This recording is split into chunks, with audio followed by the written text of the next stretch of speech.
আমরা ৭১ পর গেলাম, প্রথমে বাঙালি, তারপরে মুসলমান। জিনিসটা খুব ছোট, এই ৭১-এর গল্পটা আমরা ধারণ করতে পারিনি। আমরা যারা শহীদ তাদেরকে শ্রদ্ধা করি। মনে রাখবেন, আমরা সংখ্যা গুরু ছিলাম, ৭.৫ কোটি যুদ্ধ করছি ৫.৫ কোটির সাথে, তা আবার ৫ জাতি, সাথে আবার ভারতীয় আর্মি। এই বিজয়টাও ছিনিয়ে নেওয়া হয়েছে। আমাদের বর্তমান যে বিজয়, জুলাই বিপ্লব বিজয়, এটা আমাদের গর্বের, এখানে কারো হাত নাই। এই বিপ্লব আমরা সবাই এখানে বিপ্লব বলছি, এটা নিয়েই সংশয়। এটাকে আমাদের সুশীলরা বিপ্লব বলতে নারাজ। আমি জানি না কি করলে বিপ্লব হবে, আমার ধারণা নাই। কোন রকম অস্ত্র গোলা বারুদ ছাড়া আপনি হেলিকপ্টার বাহিনী, মরণাস্ত্র সহ, মসজিদের ইমাম সহ পালাই গেছেন, তারপর বিপ্লব বলবো না। কোথায় আপনাদের এত চুলকানি?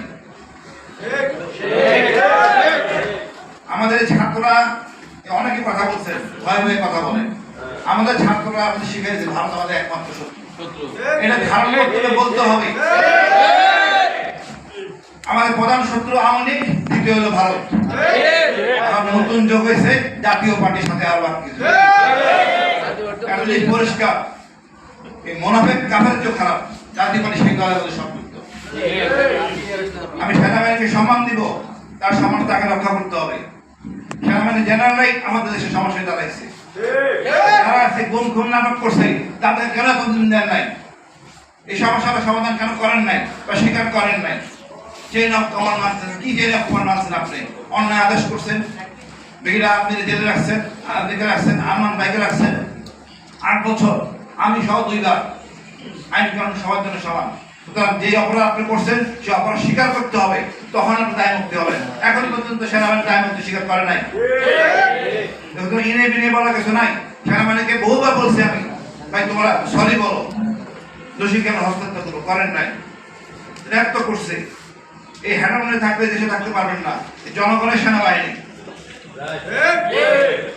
আমরা এখন বলি আমাদের সংস্কার সনদ, এরা আমাদের খুব গুরুত্বপূর্ণ। এখানে ছাড় দেওয়ার কোনো অবকাশ নাই। আমরা ছাড় দিই, আমরা সবাই ফাঁসিতে ঝুলবো। এই সুশীলরা আমল টাবল বলে এই আওয়ামী লীগকে আবার ফিরে আনবে। হাসিনা বলছে যারা আমেরিকা গেছে অক্ষত অবস্থা ফেলতে না পারে। কতটা ফেসিস্ট হইলেই হাসিনা এই কথা এখন বলে যে আমি আমেরিকা যারা গেছে অক্ষত অবস্থা ফেরত না আসে। এরা আমাদের শাসক ছিল। আমাদের দুর্ভাগ্য, জেনারেল ছিল, বিডিআর হত্যা করতেছে, হাসিনার জন্য অনুমতির জন্য বসে আছে।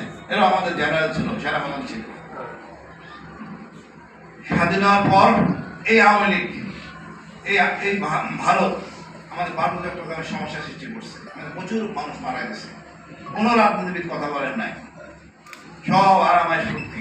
এখন বসে আছেন, ছাত্ররা রক্ত দিল, একটা বিপ্লব হলো, সংস্কার করবো, সংস্কার না রেখে নির্বাচন নিয়ে ব্যস্ত। একটু পরে সংস্কারটা করেন, কি সংস্কার করি দেখি। মানে সংস্কার করে মাথা মুন্ড পাচ্ছি না। আমি মনে করি আমাদের এখন দেশের বড় শত্রু ভারত, সাথে আওয়ামী লীগ আছে। আমাদের ডিফেন্সিভ অস্ত্র আমাদের পর্যাপ্ত দরকার। হয়তো আমরা একসাথে পারবো না, বাজেট কম, বাট আমাদের সার্বভৌমত্ব রক্ষার চুক্তি করতে কোনো আপত্তি নাই। আমরা কেন পারবো না চীনের সাথে, টার্কির সাথে, পাকিস্তানের সাথে সার্বভৌমত্ব রক্ষার চুক্তি? অর্থাৎ আমি আক্রান্ত হলে অন্য দেশ আক্রান্ত হবে না, সাহায্য করবে আমাকে। এটা করতে তো কোনো আপত্তি নাই। আমাদের আগামী সমস্যাগুলি পানির সমস্যা, পানির সমস্যার সমাধান কেমন করবেন? আমাদের শক্তি, কোমরটা সোজা করতে হবে।